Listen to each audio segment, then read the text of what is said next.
السلام علیکم۔ گزشتہ کچھ ویڈیوز میں پاکستانی پولیٹکس کے حوالے سے آپ لوگوں سے باتیں ہوئیں اور جن میں کرنٹ موضوعات پہ تبصرہ کیا گیا، تجزیہ کیا گیا، اور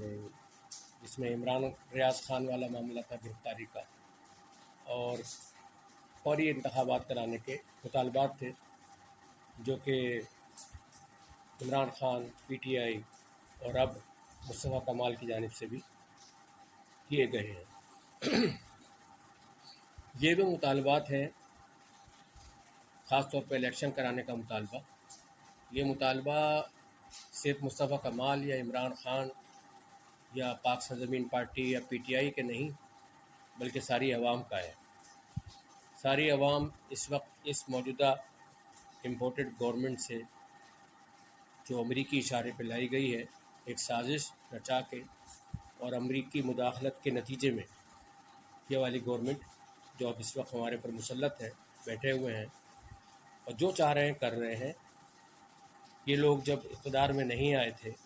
اور عمران خان اقتدار میں تھا تو مہنگائی کی جو شرح بڑھ رہی تھی اس زمانے میں بھی،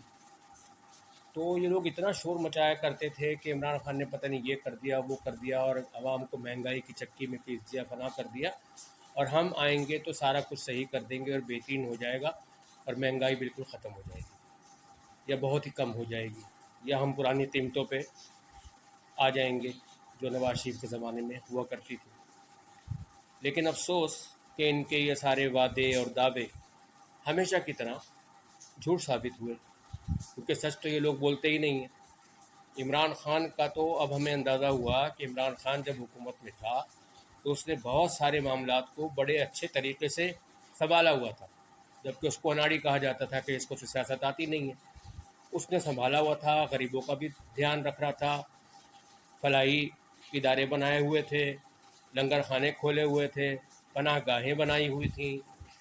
عوام کو ریلیف دیا ہوا تھا،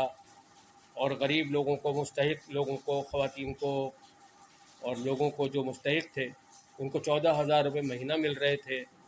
بے روزگاری الاؤنس بھی کچھ لوگوں کو دیا جا رہا تھا۔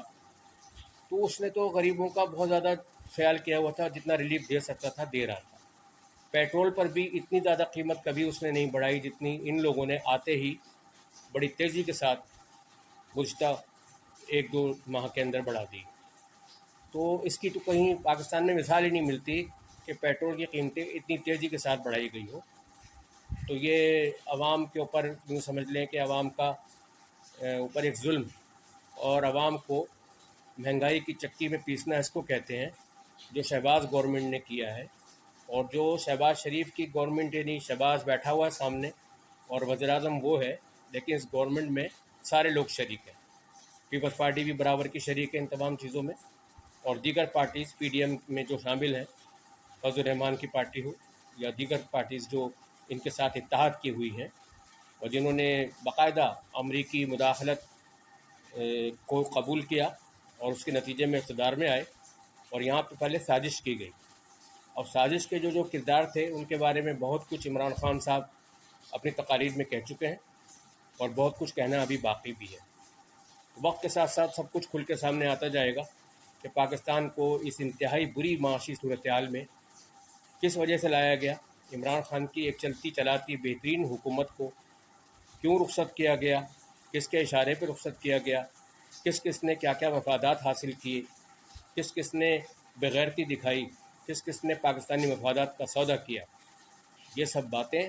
آج نہیں تو کل کھل کر سامنے آ جائیں گی۔ 90% باتیں کھل چکی ہیں،